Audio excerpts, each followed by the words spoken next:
Video kali ni agak panjang sebab kita nak jawab beberapa persoalan daripada kawan kita. Sebab ada yang bertanya, Pak Rian, pasal exhaust tongkar tu.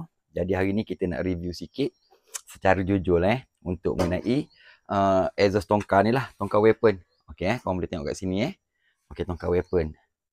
Kita dah pakai ni dalam 3-4 bulan kot, lebih kurang lah. Jadi kalau korang tengok ni dia punya yang Pak Rian punya ni jenis BP 28mm lah. Alright. Dari segi untuk dia punya manifold ni, Pak Rian rasa tak ada apa pun sangat kan. Cuma macam biasalah, kan dia akan naik kat karat macam ni. Tu biasalah. Okey. Untuk dari segi bunyi, memang Pak Rim suka bunyi tongkar weapon ni. Yang Pak Rim pakai ni back pressure 28mm.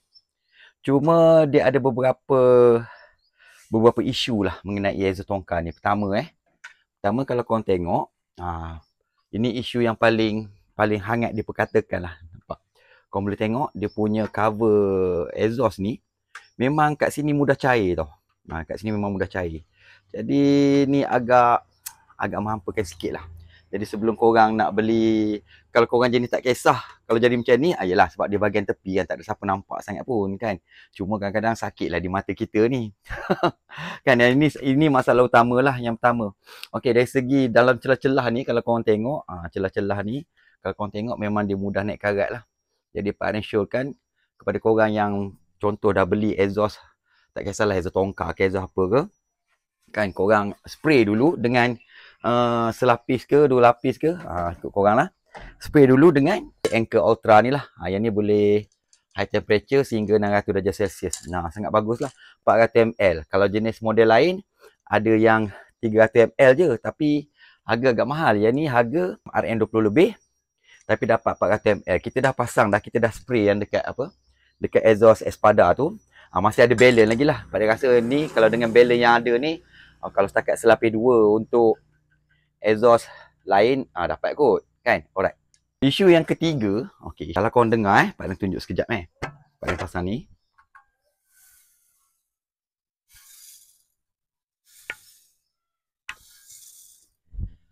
Korang dengar tak? Dia macam ada benda dalam ni tau. Macam mungkin seredak ke, mungkin seredak karat ke apa ke, yang mana dia hancur tu, dia masuk dalam exhaust ni. Jadi dia berbunyi-bunyi lah. Aduh, yang tu kita nak buang macam mana tak tahu. Jadi itulah antara isu untuk exhaust tongkar ni. Tapi dari segi perform, dari segi bunyi memang tak dinafikan lah. Pak Rim suka bunyi back pressure tongkar weapon ni 28mm ni. Cuma isu yang tadi, satu yang ni memang dia akan mudah naik karat, tak apa. Yang ni kita boleh tackle dengan kita pakai spray high temp, Anchor high temp tu. Isu yang kedua, ni lah. Isu kedua, cover plastik cover untuk exhaust ni memang mudah cair. Yang ni Pak Ren rasa Pak Ren pakai dalam 2-3 hari dia dah start cair kan. Lepas tu isu yang ketiga, celah-celah ni memang mudah naik karat lah. Jadi korang boleh spray lah. Boleh counter balik dengan spray high temp ke ataupun korang cuci ke. Kan celah-celah. Dan yang isu ni, korang dengar